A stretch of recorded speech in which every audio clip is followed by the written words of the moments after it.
Pasta বিভিন্নভাবে রান্না করা যায়, তবে যেভাবে রান্না করি না কেন পাস্তাটা খেতে বেশ ভালো লাগে। তো আজকে একটু ভিন্নভাবে পাস্তাটা রান্না করেছি।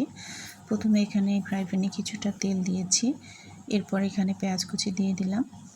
পেঁয়াজটা নরম হয়ে আসলে ম্যারিনেট করে রাখা চিকেন দিয়ে দিচ্ছি। চিকেনটা আমি আদা রসুন বাটা, লাল মরিচের গুঁড়া, লবণ, সয়া সস, সামান্য পরিমাণে গোলমরিচের গুঁড়া দিয়ে ম্যারিনেট করে রেখেছিলাম।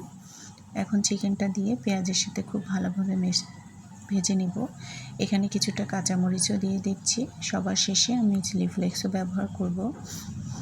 তো চিকেনটা যখন হয়ে আসবে তখন আমি এখানে কিছুটা টমেটো কেচাপ দিয়ে দিব।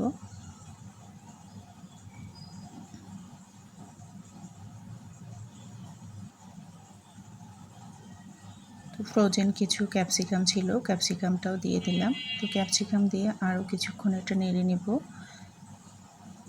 তো চিকেনটা রান্না করা আমার হয়েছে, এখন আমি এটা নামিয়ে এক সাইডে রেখে দিব।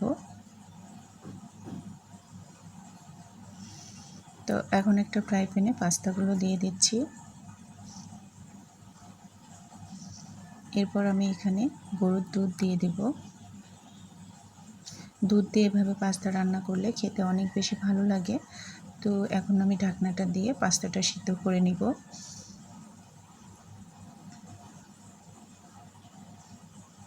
এখানে কিছুটা লবণ দিয়েছি।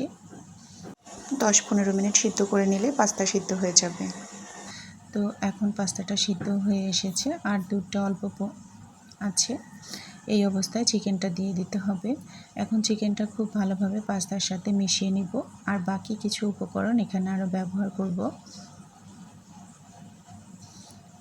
তো এখানে কিছুটা শুকনো ময়দা দিয়ে দিচ্ছি একদম ক্রিমি টেক্সচার নিয়ে আসার জন্য। এখন পাস্তার যে মশলাটা ছিল একটা দিয়ে দিলাম।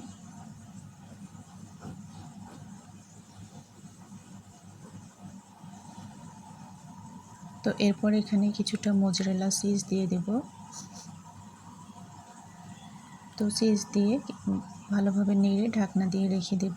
চিজটা মেল্ট হওয়া পর্যন্ত অপেক্ষা করব।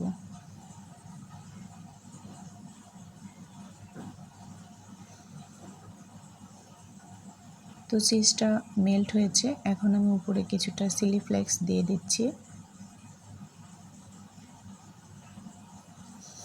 তো এখানে চাইলে 1 চা চামচের মতো চিনি ব্যবহার করতে পারেন, সেক্ষেত্রেও টেস্টটা অনেক বেশি ভালো আসবে। তো আজকে আমি চিনি ব্যবহার করিনি। এই তো চিজটা একদম মেল্ট হয়ে গিয়েছে, এখন আমি নামিয়ে নেব। এই পাস্তাটা খেতে এত বেশি মজা, একবার বাসায় ট্রাই করে দেখবেন।